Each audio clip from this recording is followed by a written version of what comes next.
ان میں ایک ایسا بندہ بھی تھا جو سیدنا اویس کا مذاق اڑایا کرتا تھا، حالانکہ ان کے قبیلے کا تھا۔ تو سیدنا عمر کی عادت تھی، جب بھی حج کے موقع پر لوگ آتے تھے نا تو ظاہر ہے لوگ پھر آپ کو آ کے ملتے بھی تھے، آپ ہر سال ہی حج کیا کرتے تھے، تو لوگوں کی خواہش ہوتی تھی امیر المومنین کی زیارت بھی ہو جائے گی، اور وہ ان کے لیے پیر و مرشد بھی تھے، بیعت بھی کی ہوئی تھی، سب کچھ تھا، صحابی بھی تھے۔ تو اس وفد، جب بھی کوئی وفد آتا نا تو خصوصاً کوفے سے، تو حضرت عمر فاروق کی عادت تھی ان سے پوچھا کرتے تھے کہ بھئی تم میں سے کوئی شخص اویس ابن عامر کو جانتا ہے؟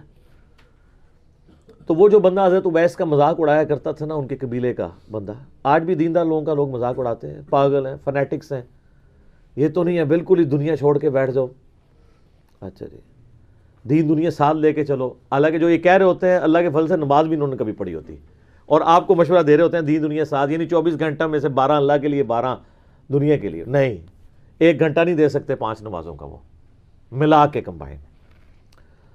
تو بتایا گیا کہ یہ امیر المومنین، تو پوچھا کہ تم اہل قرن میں سے ہو؟ انہوں نے کہا ہاں جی میں قرن میں سے ہوں۔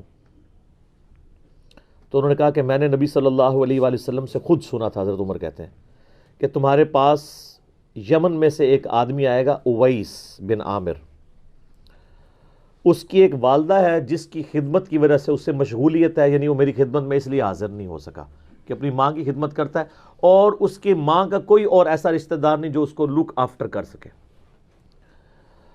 اس کے جسم پر برس کی بیماری کے داغ تھے، پھر اس نے اللہ سے دعا کی تو وہ جسم سے داغ جاتے رہے، اب صرف 1 درہم کے برابر داغ اس کے جسم پہ باقی ہے اس بیماری کا، وہ بیماری اللہ تعالیٰ نے دور کر دی ہے، اور تم میں سے جو شخص بھی اس سے ملے اپنی مغفرت کی دعا اس سے کروائے۔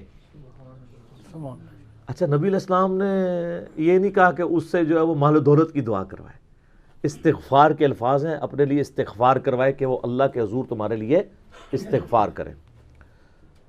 اس سے اگلی حدیث جو صحیح مسلم کی ہے 6491، اس میں الفاظ ہیں، آپ صلی اللہ علیہ وآلہ وسلم نے فرمایا ان خیر التابعین رجل یقال له اویس، بے شک تابعین میں سب سے بہتر شخص وہ ہے جس کا نام اویس ہوگا۔ اب خیر التابعین خود ہی نبی علیہ السلام نے گریڈنگ کر دی، جس طرح ہم گریڈنگ کرتے وقت سیدنا ابوبکر عمر عثمان و علی کو ٹاپ پہ لے کے آتے ہیں، تو تابعین میں ٹاپ پہ کون؟ اویس ابن عامر رضی اللہ تعالیٰ عنہ وعلیہ السلام ورحمہ اللہ تعالی، تو وہ خیر التابعین میں سے ہے۔ تم میں سے جو شخص اس سے ملے اپنے حق میں دعائے مغفرت کروائے، اور وہ شخص ایسا ہے کہ اگر وہ اللہ کے نام کی قسم کسی معاملے میں اٹھا لے تو اللہ تعالیٰ اس کی قسم کو پورا کر دے گا۔ سبحان اللہ، بہت بڑی فضیلت ہے۔ جو بخاری مسلم میں حدیث ہے نا کہ دنیا میں ایسے لوگ بھی ہیں اگر کسی معاملے میں اللہ پر قسم کھا دے نا تو اللہ تعالیٰ ان کی قسم پوری کر دیتے ہیں۔ یہ وہ حدیثیں ہیں جو بیان کر کر کے نا اپنے نانگے پیروں کو لوگ ثابت کر رہے ہوتے ہیں۔ سر جن کو نماز نہیں آتی، تجوید کے ساتھ اذکار نہیں آتے، وضو غسل کا طریقہ صحیح طریقے سے نہیں آتا، ان کے بارے میں یہ حدیثیں نہیں ہیں، وہ تو ان درویشوں کے لیے ہیں جنہوں نے اپنی زندگی اللہ کے لیے دی تھی، اپنی عبادت کروانے کے لیے نہیں، اللہ کی عبادت کرنے کے لیے، اپنے آپ کو انہوں نے مٹایا ہوا تھا۔ یہ وہ لوگ تھے جنہوں نے کبھی یہ نہیں کہا تھا ہم اس وقت تک جنت میں نہیں جائیں گے جب تک اپنے سارے مریدوں کو نہ لے جائیں، کتنے ایک ہی جا کے پتہ چلے گا۔ یہ وہ لوگ نہیں تھے جو اتنے متکبرانہ جملے بولتے ہوں کہ تمام ولیوں کی گردن پہ میرا پاؤں ہے، جن کی طرف منسوب بھی کیا انہوں نے بھی نہیں یہ بولا ہوا، ہم ان کو نہیں کرٹیسائز کر رہے، ان کے جو یہ فالوورز ہیں نا ان کو کرٹیسائز کر رہے ہیں، کیوں جھوٹی باتیں ان کی طرف تم لوگوں نے منسوب کی ہیں۔ اچھا جو تیسری حدیث ہے نا صحیح مسلم کی 6492، وہ بڑی لمبی حدیث ہے اور بڑی رکت انگیز حدیث ہے، اور وہ بھی سیدنا عمر فاروق رضی اللہ تعالیٰ عنہ علیہ السلام سے ہے۔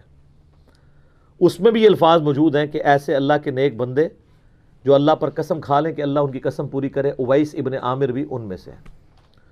وہ حدیث یوں ہے کہ سیدنا عمر فاروق رضی اللہ تعالیٰ عنہ کو جب حج کے موقع پر لوگ ملنے کے لیے آتے تھے نا تو ان کی عادت تھی کہ وہ ہر دفعہ ان کا انٹرویو کیا کرتے تھے، خصوصاً یمن کے جو لوگ تھے، کوفے کے لوگ تھے، کیونکہ کوفے میں بھی کرن قبیلہ آباد تھا.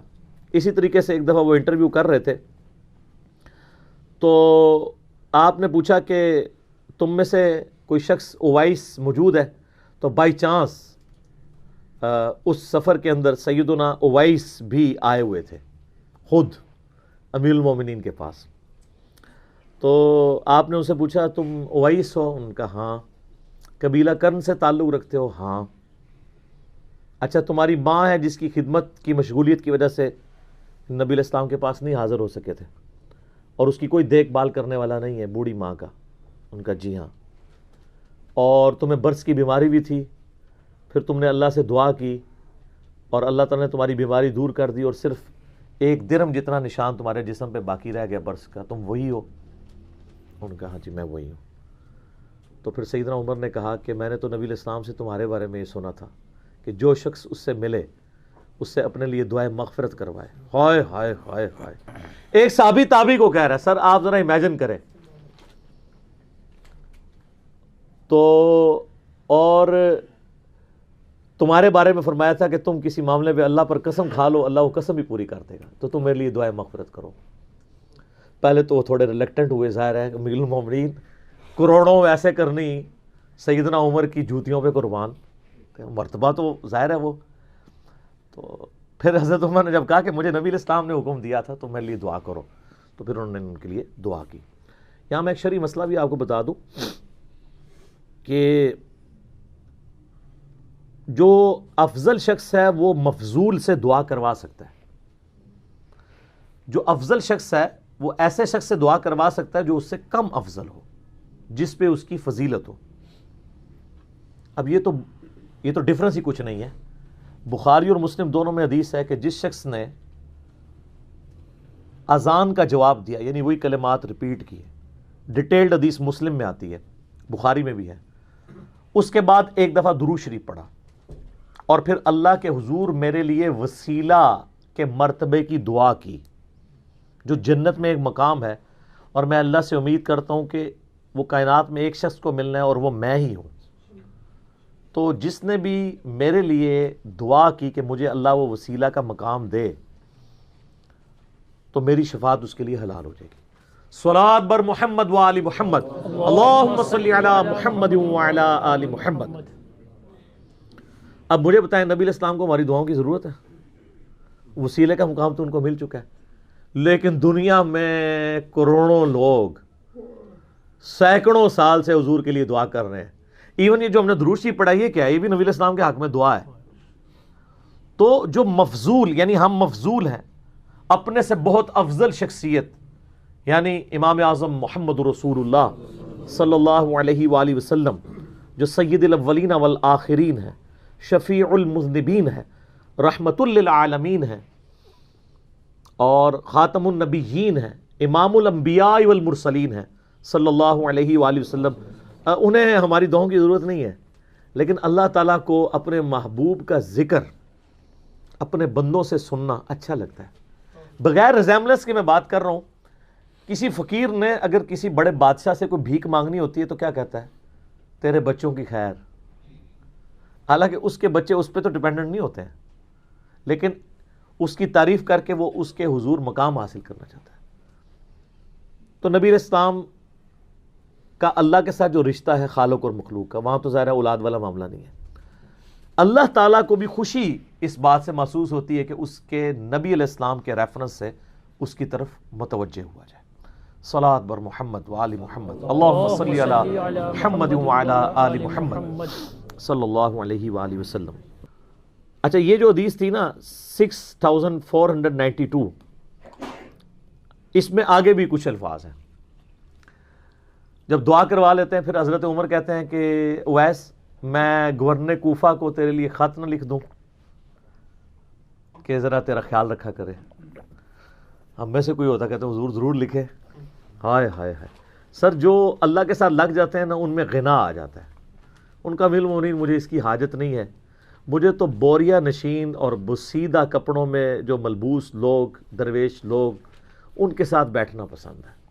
مجھے کسی دنیاوی غرض کی حاجت نہیں. یعنی وہ چار دائرہ کوفہ وہ چھاونی تھی جو حضرت عمر نے قائم کی تھی، فوجی چھاونی، ایک سینٹرل مقام تھا جہاں سے رومن اور پرشین امپائر جس کو مسلمانوں نے ڈھیر کیا تھا، ان کے سینے میں وہ کوفہ شہر آباد کیا تھا کہ وہاں سے آپ دونوں سپر پاورز میں بغاوت کو کچل سکیں، خطرہ تو رہتا ہے نا۔ تو انہوں نے کہا یا حضرت مجھے اس کی کوئی حاجت نہیں ہے، اور پھر وہ سیدنا اویس رضی اللہ تعالیٰ عنہ وعلیہ السلام واپس گئے تو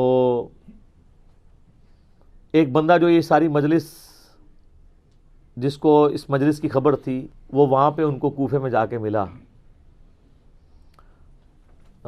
جس نے حضرت عمر سے یہ چیزیں سنی ہوئی تھی کہ اس طرح ایک بندہ ہے جس کے بارے میں نبی علیہ السلام نے فرمایا۔ تو وہ حج کرنے کے بعد جب حضرت عمر سے ہو کے وہاں واپس گیا، تو اس اسپیسیفک مجلس میں تو نہیں تھا، حضرت عمر کی مجلس میں بیٹھا تھا جس میں انہوں نے غائب میں ان کا ذکر کیا تھا، غائبانہ ذکر۔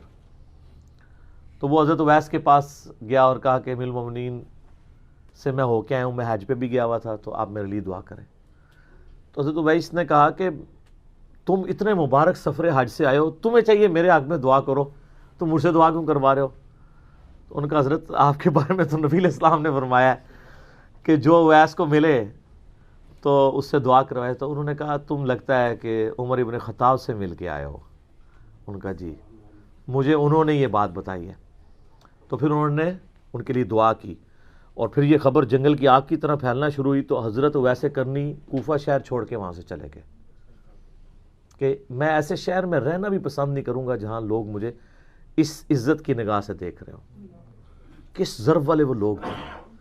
یہاں تو لوگ یعنی شہرت کے بھوکے ہوتے ہیں، فیم کے بھوکے ہوتے ہیں، اور یہ وہ لوگ ہیں جن کا اللہ کے ساتھ تعلق ہے۔ ان کو ہر وقت یہ ڈر لگا رہتا ہے کہ کوئی ریاکاری والا عنصر ہمارے اعمال کے اندر داخل نہ ہو جائے، وہ چھوڑ کے چلے جاتے ہیں۔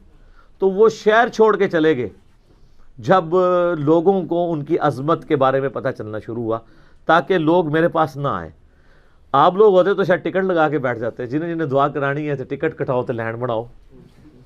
تو اسی لیے ہم جیسے لوگوں کے بارے میں بشارتیں بھی نہیں ہیں، جن کا یہ اعلیٰ ظرف تھا نا، انہی کو اسی قسم کی گارنٹیاں دی گئی تھی۔